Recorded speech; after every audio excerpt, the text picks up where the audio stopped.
Okay, ton of great replays coming your way from the War Exodias versus 300. This is the first replay, an attack by JZ on pretty much a max base. You can see here, just looking at this this base, you've got two ADs and the Queen in this bottom pocket, and so that's the obvious place to hit this base. With a pretty centered CC, you can see he's carrying a zap.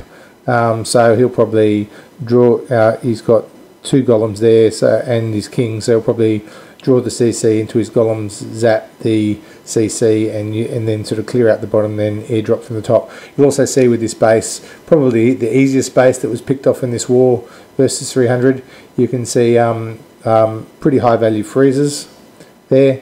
You can see the ADs are in whiz tower range, so if you drop two lavas there, that'll neutralise those two whiz towers because they will hit the lavas. So the only real sort of thing to worry about in this base is you've got some wide splash damage, which probably won't be captured by the freeze. But if he's got enough, if he spreads out his drop enough, he'll take out those two, and he might get away with it anyway. So let's have a look at the raid from JZ. So coming in at the raid, he should start down the bottom. He dropped a couple of wizards to just clear out the garbage around the bottom, and his queen. Seeing a bit of this, the queen's out of any range. Now he'll drop the golem to attack the queen, drop a wizard there, probably drop the king here, so the king will pass through here and drop some wall breakers, hopefully. Yep, wall breakers, open that up. Now I think what he does here is he rages the king very early. And the reason why he's raised the king early is so the king can rush in and take out the queen before the CC offers the queen protection. So you can see the king's pretty much dead there, but the queen's gone, and he's zapped the CC there, so he's still got the two golems to protect his queen, and that'll be enough to take out the two ADs. But the important thing there was that he raged his king in, because that took out the queen quickly, otherwise the queen would put some damage on the golems. No point in losing your golems early. Taking out the king, taking out the two ADs, and then he should come in for the airdrop.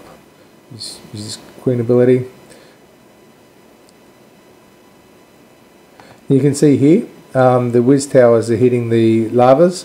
Those whiz towers are useless because the ADs are in whiz tower range, so by dropping the two lavas, those whiz towers just become completely useless in terms of defense. Which is a shame because they're pretty powerful splash damages if you look at one of my other videos. So freeze, he'll rage them through here just to take out those infernos fairly quickly. Pretty reasonably good value on those rages. He's out of spells at this stage, but he's got lots and lots of balloons, and you can see he's dropped some extra balloons wide, and that draws some of the whiz tower splash damage. So that means you just didn't have his main bunch taking all the splash damage.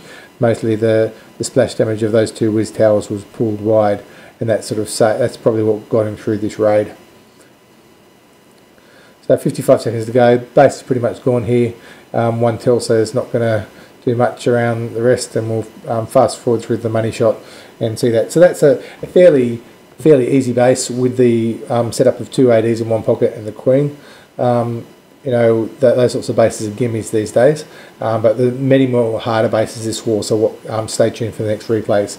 Two golem, two lavas in the combination. We're seeing a lot of that two golem, the king and the queen as the combination, and you zap the CC. That's becoming really common combination and producing a lot of 3 stars at the moment.